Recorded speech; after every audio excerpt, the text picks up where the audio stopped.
लोग मुझे उन्मादिनी कहते हैं। क्यों कहते हैं, यह तो कहने वाले ही जाने। किंतु मैंने आज तक कोई भी ऐसा काम नहीं किया है जिसमें उन्माद के लक्षण हो। मैं अपनी सभी काम नियम पूर्वक करती हूँ। क्या एक भी दिन मैं उस समाधि पर फूल चढ़ाना भूली हूँ? क्या ऐसी कोई भी संध्या गई है जब मैंने वहाँ दीपक नहीं जलाया? कौन सा ऐसा सवेरा हुआ है जब ओस से धुली हुई नई नई कलियों से मैंने उस समाधि को नहीं ढक दिया? फिर भी मैं उन्मादिनी हूँ।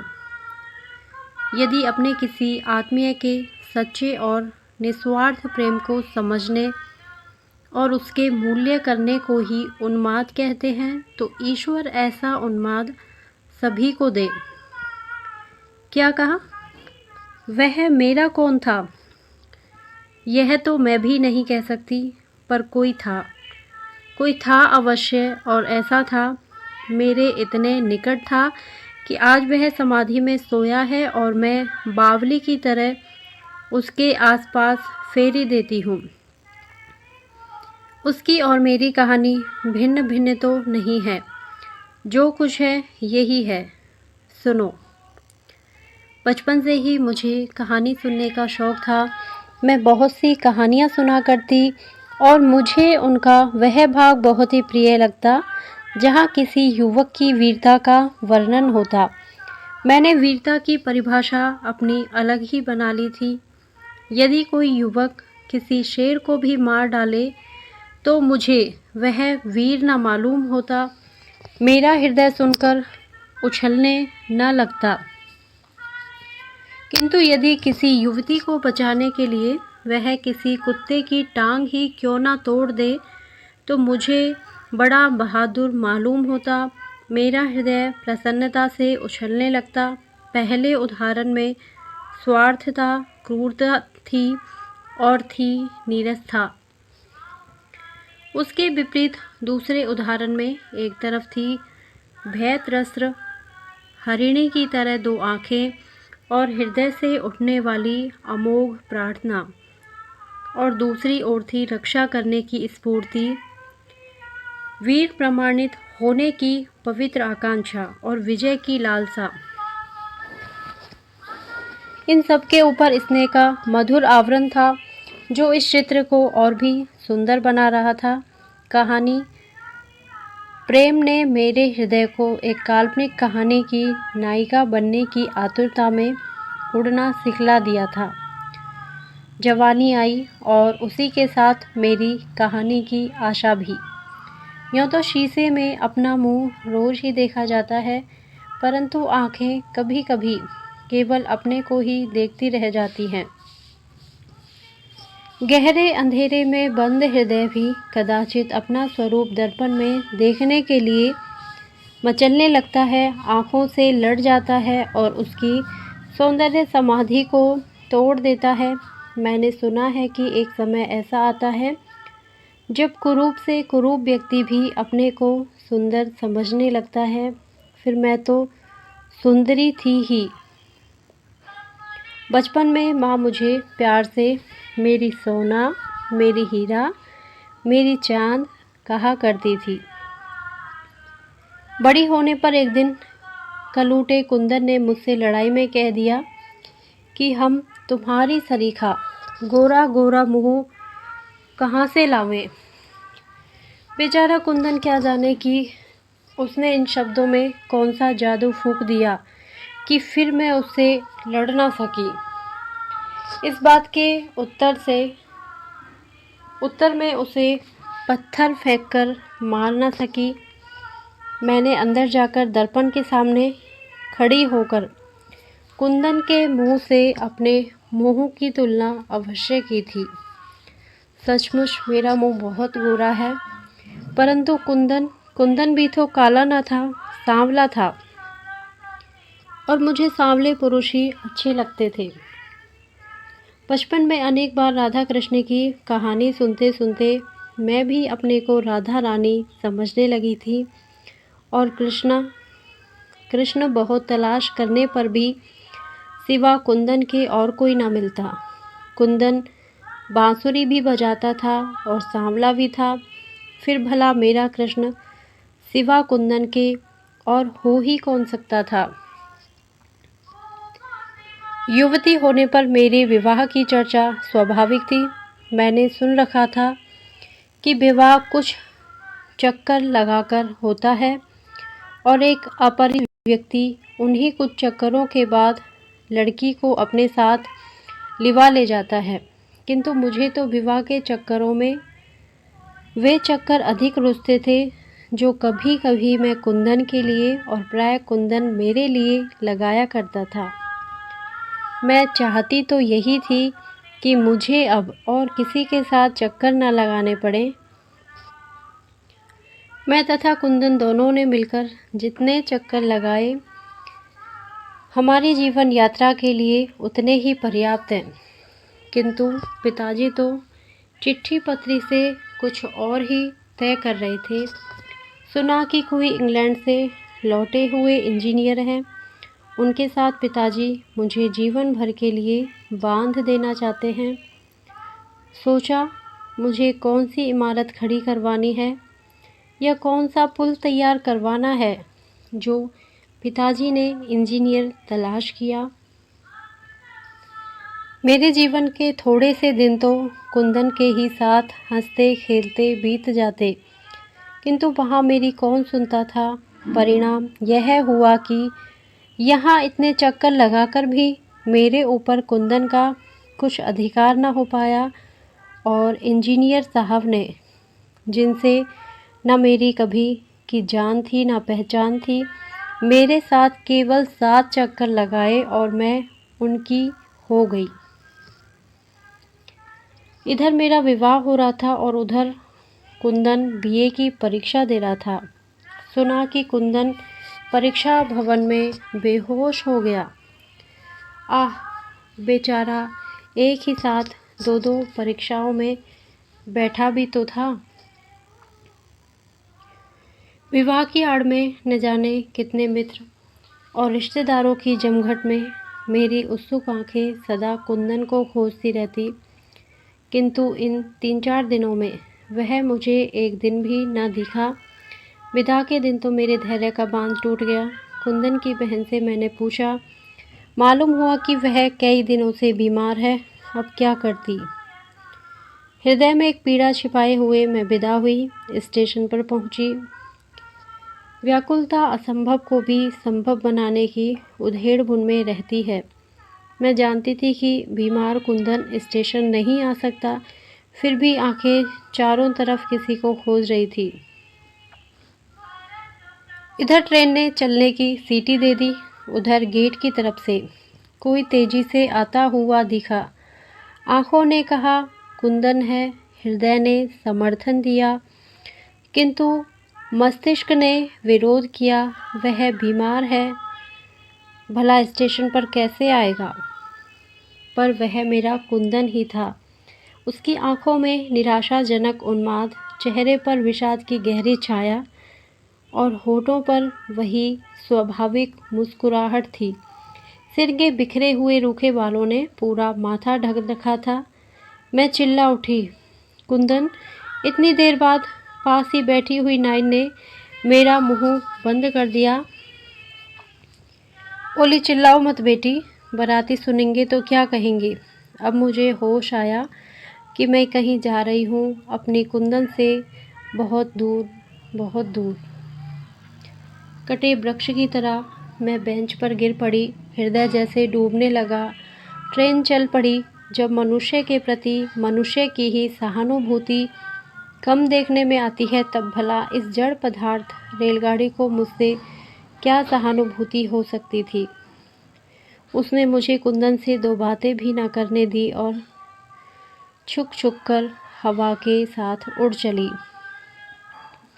मैं ससुराल आई। बड़ी भारी कोठी थी। बहुत सी दास दासियाँ थीं। वहाँ का रंग ही दूसरा था। पतिदेव को अंग्रेजियत अधिक पसंद थी। उनका रहन सहन, चाल ढाल, बात व्यवहार सभी साहबाना था। वे हिंदी बहुत कम बोला करते और अंग्रेज़ी में मैं ज़रा कम समझती, इसलिए उनकी बहुत सी बातों में प्राय चुप रह जाया करती। उनके स्वभाव में कुछ रूखापन और कठोरता अधिक मात्रा में थी। नौकरों के साथ उनका जो बर्ताव होता, उसे देखकर मैं भय से सिहर उठती थी। वे मुझे प्राय रोज़ शाम को कभी सवेरे भी अपने साथ मोटर पर बैठाकर मीलों तक घुमा लाते। अपने साथ सिनेमा और थिएटर भी ले जाया करते, किंतु अपने इस साहब बहादुर के पास में बैठकर मैं कुंदन को न भूल सकती। सिनेमा की तस्वीरों में रेशमी कुर्ता और धोती पहने हुए मुझे कुंदन की ही तस्वीर दिखाई पड़ती। पति का प्रेम मैं पा सकी थी या नहीं, यह मैं नहीं जानती, पर मैं उनसे डरती बहुत थी। भय का प्रेत रात दिन मेरे सिर पर सवार रहता था। उनकी साधारण सी भाव भंगिमा भी मुझे कँपा देने के लिए पर्याप्त थी। वे मुझसे कभी नाराज़ ना हुए थे, फिर भी उनके समीप मैं सदा यही अनुभव करती कि मैं बंदी हूँ और यहाँ ज़बरदस्ती पकड़कर लाई गई हूँ।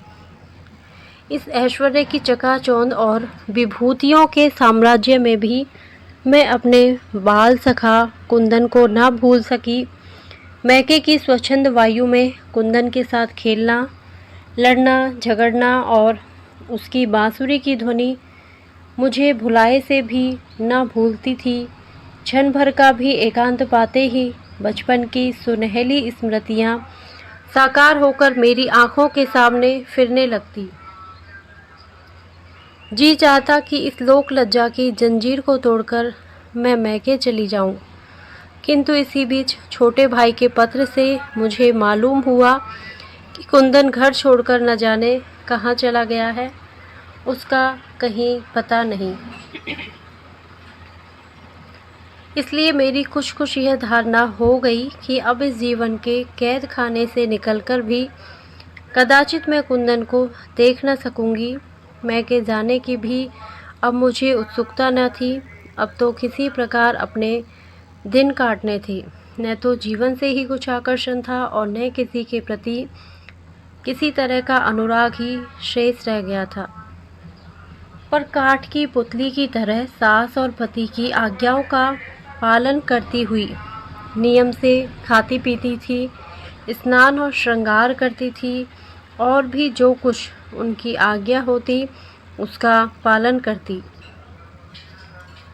इसी समय एक ऐसी घटना हुई जिससे मेरी सोई हुई स्मृतियाँ फिर से जाग उठी। मेरा उन्माद और बढ़ गया। एक दिन दोपहर के बाद मैं अपने छज्जे पर खड़ी हुई अन्यमनस्क भाव से बाहर सड़क से आने जाने वालों को देख रही थी।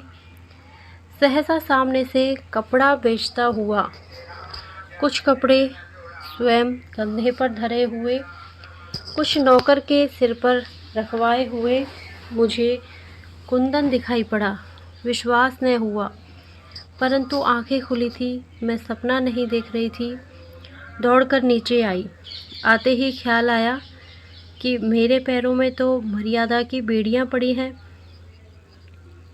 मैं कुंदन के पास दौड़कर कैसे जाऊंगी? उसके बाद मैंने देखा कि कुंदन स्वयं ही मेरे यहाँ के एक नौकर के साथ हमारे अहाते में आ रहा है। बाहरी बरामदे में उसने कपड़े उतार दिए। सोफे पर सास बैठी थी। मैंने उनके बुलाने की प्रतीक्षा न की, चुपचाप आकर सोफे के पीछे खड़ी हो गई। मेरी सास सामान खरीदने की बड़ी शौकीन थी। हमारे दरवाजे पर से कोई फेरी वाला ऐसा ना निकलता था जिससे वह कुछ ना कुछ खरीद न लेती हो।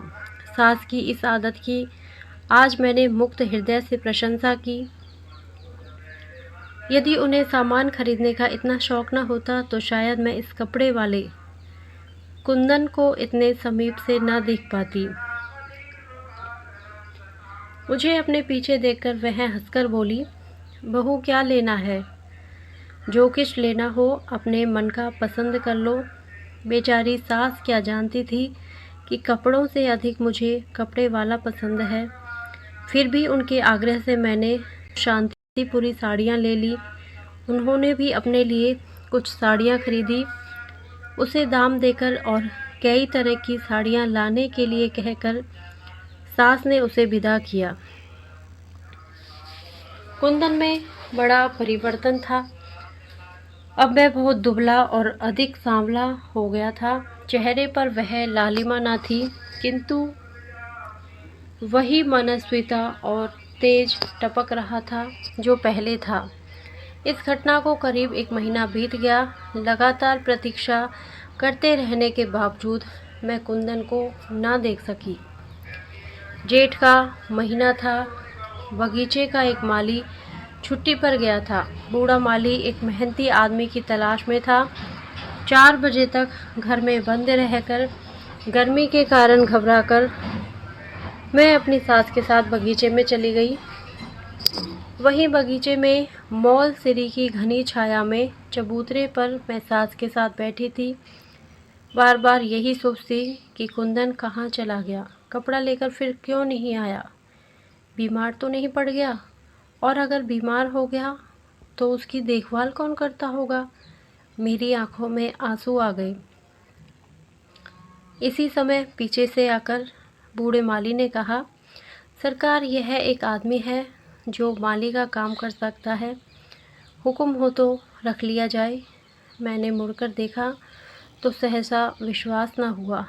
कुंदन और माली का काम। मेरी बेसुध वेदना तड़प उठी। एक संपन्न परिवार का होनहार युवक 10 रुपये माहवार की मालीगारी करने आए। इतनी कड़ी तपस्या। हे ईश्वर, क्या इस तपस्या का अंत ना होगा।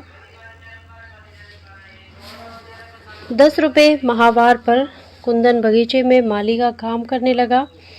मैं देखती कड़ी दोपहरी में भी वह दिन दिन भर कुदाल चलाया करता, पानी सींचता और टोकरी भर भर मिट्टी ढोता। उसका शरीर अब दिन दिन दुबला और सांवला पड़ता जाता।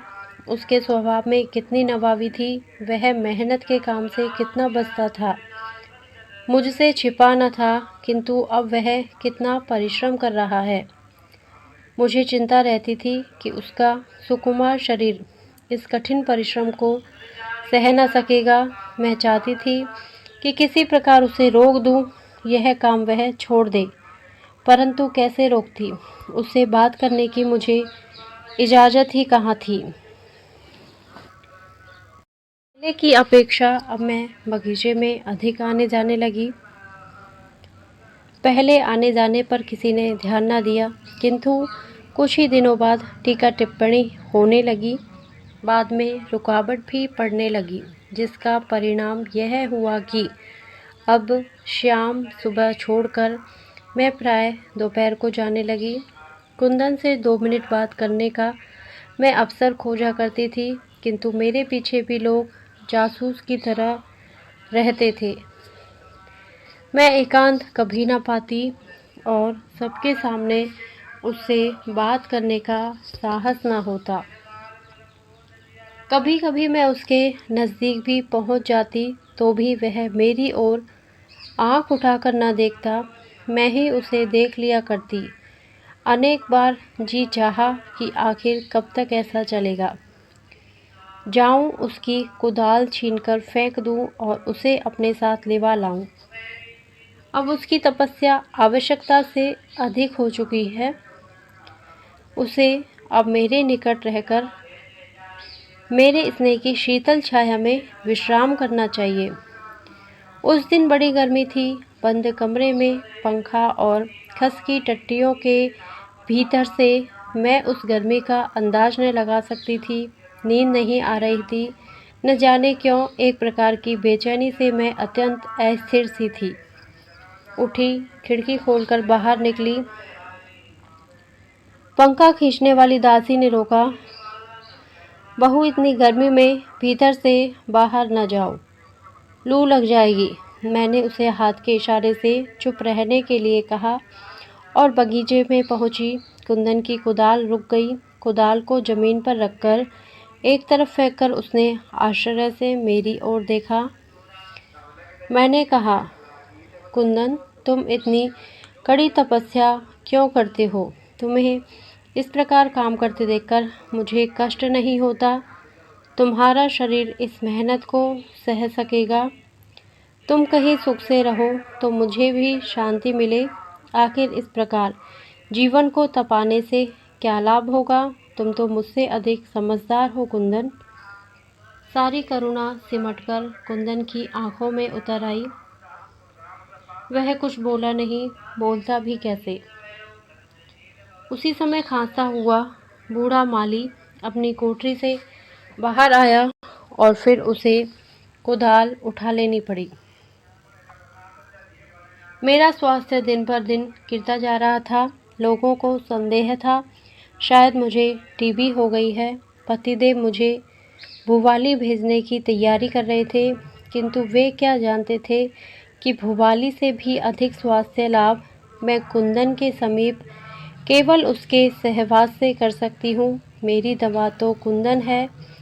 भुवाली और शिमला मुझे वह स्वास्थ्य नहीं प्रदान कर सकते जो मुझे कुंदन से केवल स्वतंत्रता पूर्वक मिलने जुलने से मिल सकता है। मैं उससे केवल स्वतंत्रता से बातचीत करना और मिलना जुलना चाहती थी और यह मेरे पतिदेव को स्वीकार न था।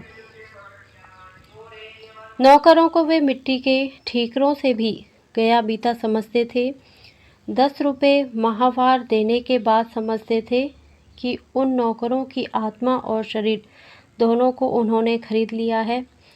उनसे इतनी सख्ती से पेश आते कि नौकरों को उनके सामने पहुंचने में बड़े साहस से काम लेना पड़ता। इधर कुंदन से एक दिन खुलकर बातचीत करने के लिए रात दिन मेरे मस्तिष्क और हृदय में युद्ध छिड़ा रहता। अब ना मुझसे पढ़ा लिखा जाता और न किसी काम में ही जी लगता। खाने पीने की तरफ भी कुछ विशेष रुचि न रह गई थी। खाना देखते ही वे दिन याद आ जाते जब मैं और कुंदन एक ही थाली में बैठकर खाया करते थे। चाय सामने आते ही कुंदन की याद आ जाती। मुझसे भी अधिक चाय का भक्त तो वही था। आज वह मेरे बगीचे में माली है और मुझे इतनी भी स्वतंत्रता नहीं कि उससे एक दो बात भी कर सकूं। फिर उसके साथ बैठकर चाय पीने और भोजन करने की बात तो बहुत दूर की रही। मैं रात दिन इसी चिंता में घुली जाती थी, किंतु मेरी पीड़ा कौन पहचानता। अपने इस घर में तो मुझे सभी हृदयन जान पड़ते थे। एक दिन ऑफिस से लौटते ही पतिदेव ने मुझसे प्रश्न किया, आखिर उस माली से तुम्हें क्या बातें करनी रहती हैं जो दोपहर को भी बगीचे में जाया करती हो?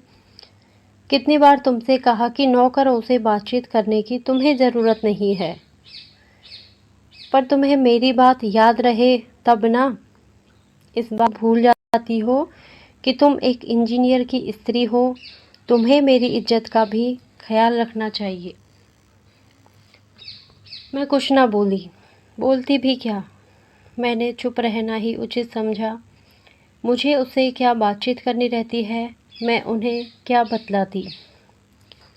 वह बतलाने की बात नहीं थी, समझने की बात थी, और उसे वही समझ सकता है जिसके पास हृदय हो।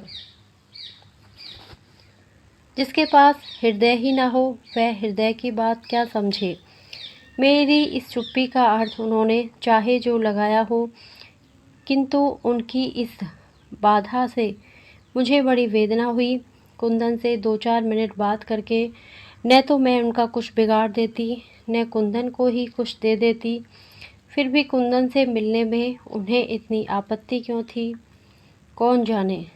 चाहे जो हो, इस बाधा का परिणाम उल्टा ही हुआ। ज्यों-ज्यों मुझे उसके समीप जाने से रोका गया, त्यों-त्यों उसके पास पहुंचने के लिए मेरी उत्कंठा प्रबल होती गई। गर्मी की रात थी।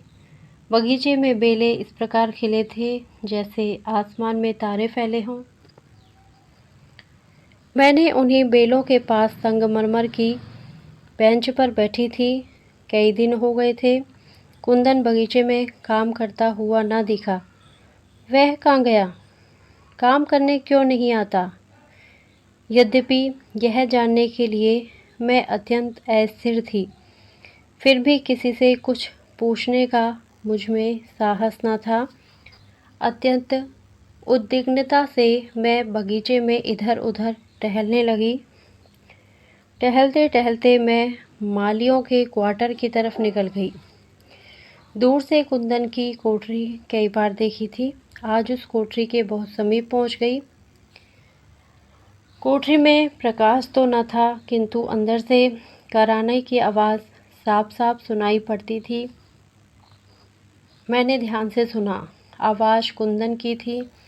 अब मैं बिल्कुल भूल गई कि मैं किसी इंजीनियर की स्त्री हूँ और कुंदन मेरा माली। तेज़ी से कदम बढ़ाकर मैं कोठरी में पहुँच गई। बिजली का बटन दबाते ही कोठरी में प्रकाश फैल गया। कुंदन ने घबराकर आंखें खोल दी। मुझे देखते ही इस बीमारी में भी उसकी आंखें चमक उठी और वह वही चमक थी जिसे उसकी आंखों में मैंने एक बार नहीं अनेक बार देखा था। मैंने उसी की चारपाई पर उसके सिराने बैठ गई। तेज बुखार से उसका शरीर जल रहा था। मालूम हुआ कि उसे कई दिनों से बुखार आ रहा है। काम वह फिर भी बराबर करता है। इधर कई दिनों से वह बहुत अशक्त हो गया है और 2 दिन से छाती और पसलियों में अधिक दर्द होने के कारण वह कोठरी से बाहर नहीं निकल सका। उसकी अवस्था चिंताजनक थी। कुछ देर तक खांसकर वह फिर बोला, हीना रानी, तुम आई तो हो, कोई तुम्हें कुछ कहेगा तो नहीं, पर अब तो आई ही हो। अपने हाथ से एक गिलास पानी पिला दो, बड़ी देर से प्यासा हूँ। मैंने मटकी से एक गिलास भर पानी उसे पिलाया और फिर बैठ गई। मैं उसके सिर पर हाथ फेरने लगी।